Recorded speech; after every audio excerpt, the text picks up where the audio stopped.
Juiz suspende parte de projeto do Executivo que parcela débitos do Camprev. Veja ainda nesta edição. Debate público reúne moradores para discutir segurança em distritos. Prefeitura faz licitação de pontos de ônibus. Vereador protocola comissão sobre reforma eleitoral e partidária. E no quadro de educação tem como escolher a escola do seu filho. O Câmara Notícia começa agora.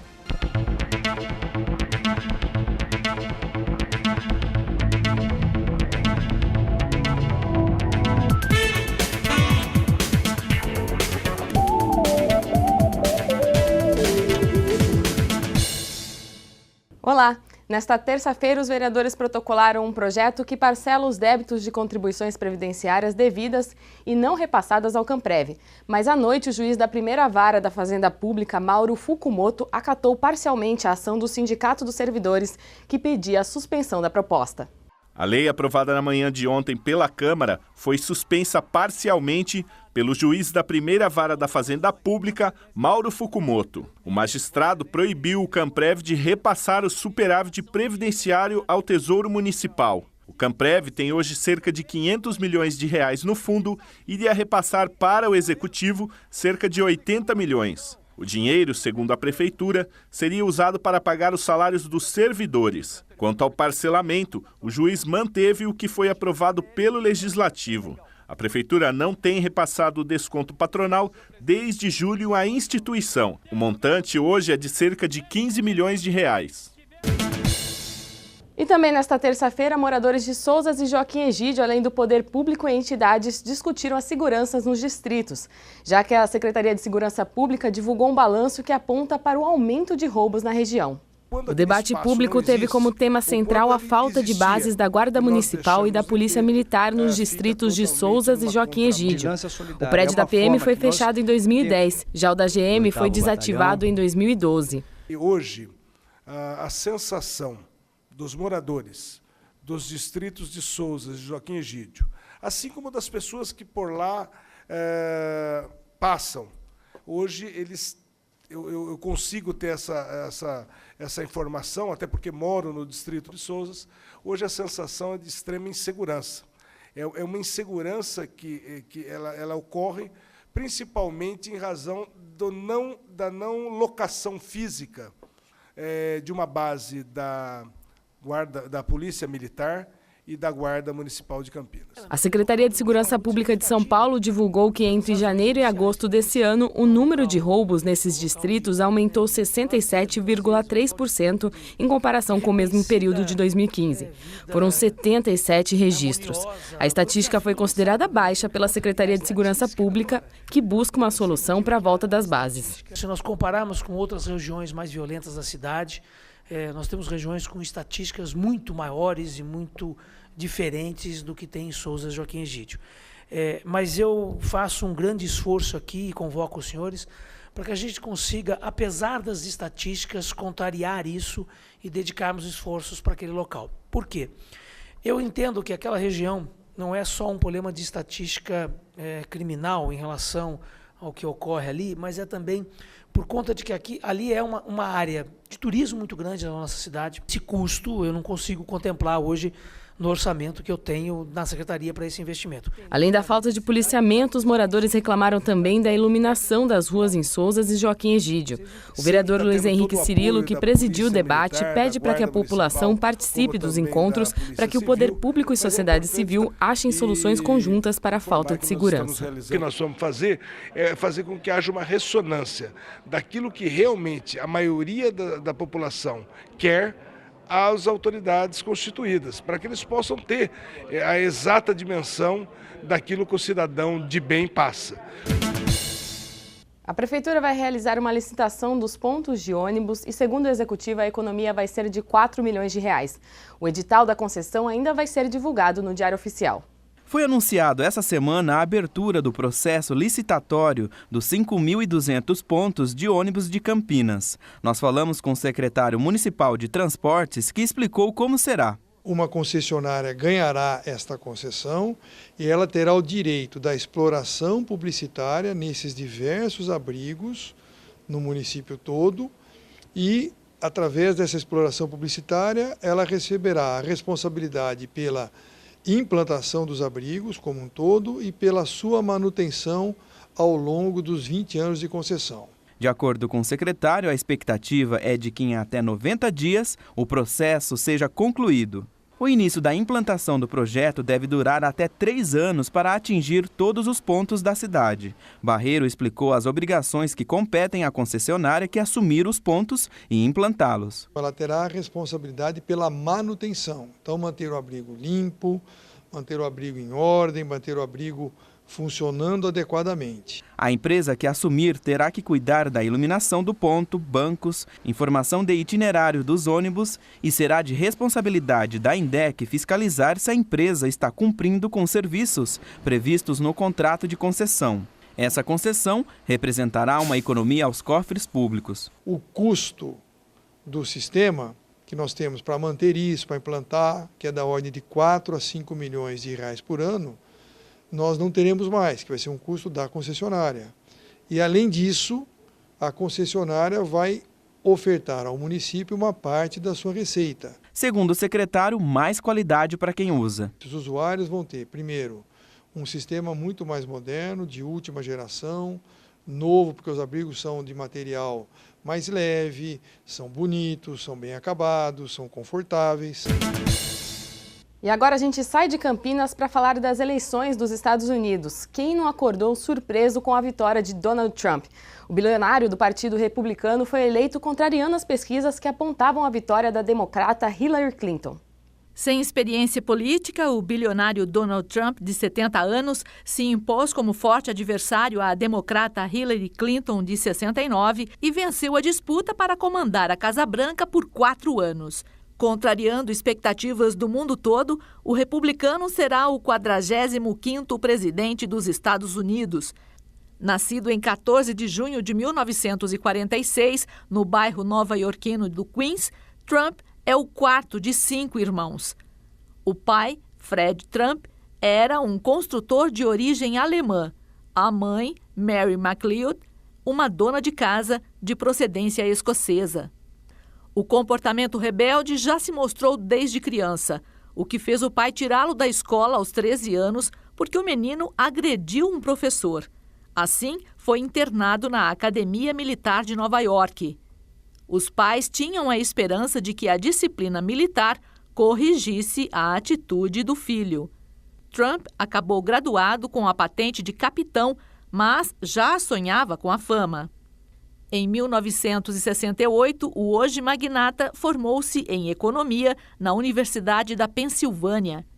Sucedeu o pai no comando da empresa familiar dedicada ao aluguel de imóveis de classe média de Nova York. No final da década de 1970, já era um bem-sucedido empresário com seus próprios e luxuosos negócios. Casou-se 3 vezes e tem 4 filhos, frutos dos 2 primeiros casamentos, e 7 netos. Sofreu falências, entrou para o show business e viu a tão almejada fama chegar de vez como apresentador do programa O Aprendiz, em que tinha o poder de demitir os participantes. Depois de entrar para a política, Trump mudou várias vezes de partido. Foi democrata até 1987, republicano de 87 a 99, membro do Partido da Reforma de 99 a 2001, novamente democrata de 2001 a 2009 e republicano até ser eleito presidente dos Estados Unidos da América na madrugada do dia 9 de novembro de 2016. E depois do intervalo, a gente volta a falar do Legislativo. Um vereador quer criar uma comissão de estudos da reforma eleitoral e partidária.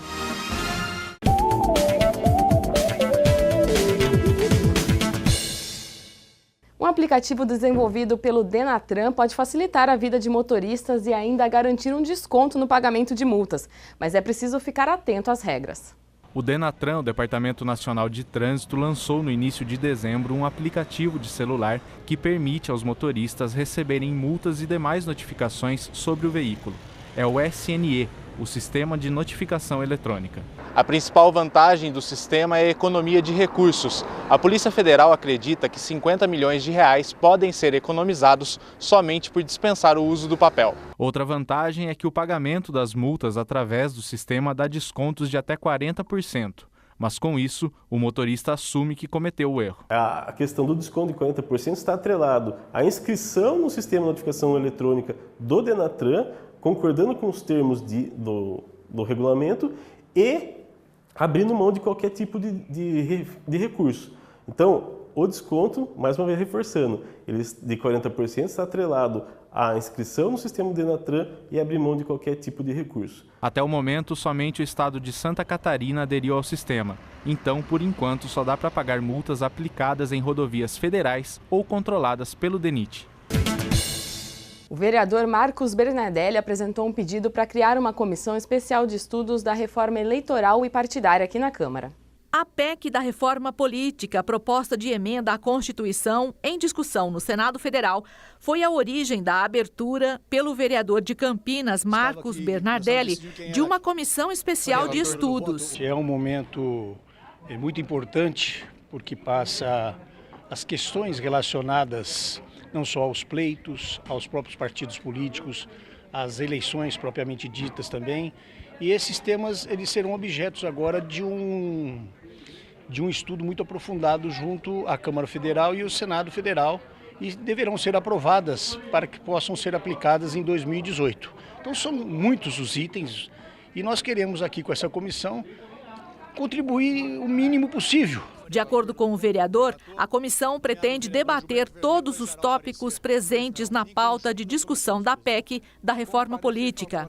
O voto distrital, ou o voto distrital misto, ou o voto em lista, o financiamento privado de campanha com a volta ou não, o financiamento puro, com o financiamento público também, tem a cláusula de barreira, os partidos, essa é a grande discussão hoje, se vão transpor ou não a exigência legal para continuarem a receber o fundo de participação e ter tempo de televisão, a própria representatividade dos partidos políticos a partir das modificações. Marcos Bernardelli explica os trâmites da formação do grupo de parlamentares que vão participar da Comissão Especial de Estudos da Reforma Política. Os partidos, a partir do momento que forem escolhidos, indicarão os seus representantes e nós começaremos a designar audiências, reuniões públicas, para que possamos chegar pelo menos a um denominador comum de alguns pontos ou algumas ideias. O requerimento deve ser lido na reunião ordinária desta quarta-feira e na sessão seguinte devem ser sorteados os membros da comissão. Agora vamos para o quadro de educação. Está chegando aquela época de fazer a matrícula dos filhos na escola e aí vem aquela dúvida. Qual instituição se encaixa no perfil do seu filho e também da sua família?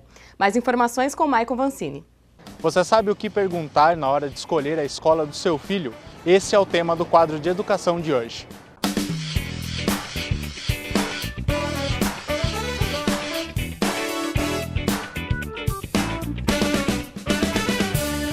A Ângela Soligo, que é psicóloga e professora da Faculdade de Educação da Unicamp, disse qual a principal pergunta que deve ser feita antes de realizar a matrícula. A primeira coisa que é importante ficar atento é se a escola apresenta para os pais o seu projeto pedagógico. Né? Quando o pai vai procurar a escola, ele deve perguntar qual é o projeto pedagógico da escola. Porque o projeto diz como a escola quer educar os seus alunos. E é muito importante essa pergunta, porque é muito importante ver como a escola responde. Então, a escola precisa saber explicar aos pais qual é o projeto, o que ela espera fazer. Então, eu acho que essa é a primeira pergunta que deve ser feita. E os pais devem observar como ela é respondida. Não é? Então, a escola deve saber explicar qual é o seu projeto, o que ela espera fazer. A Ângela falou que, além do projeto pedagógico, coisas como o espaço físico também são importantes. É importante observar o espaço físico. Então, além das salas de aula, se elas são adequadas, se são arejadas.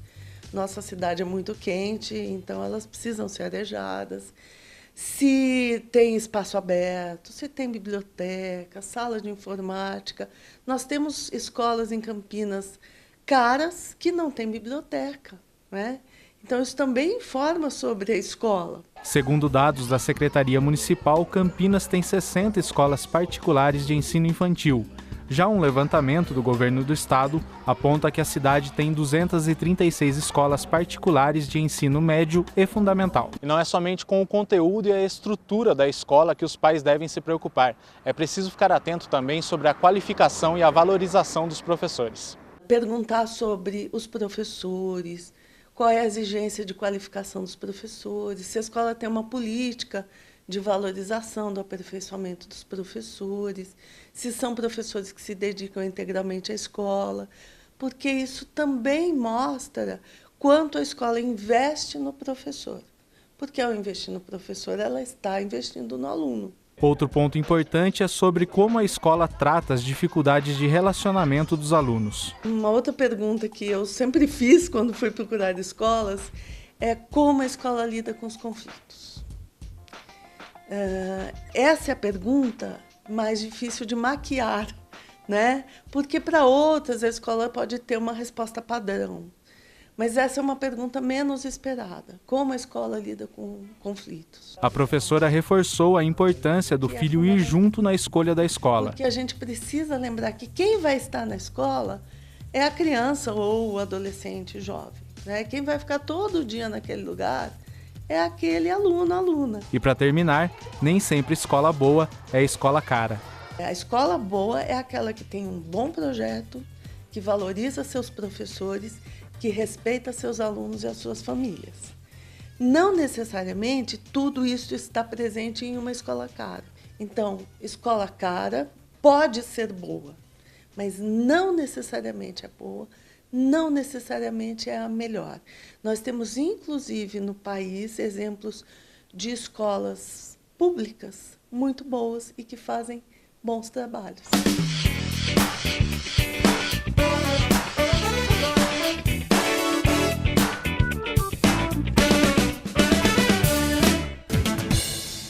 Esta edição do Câmara Notícia fica por aqui. Até a próxima!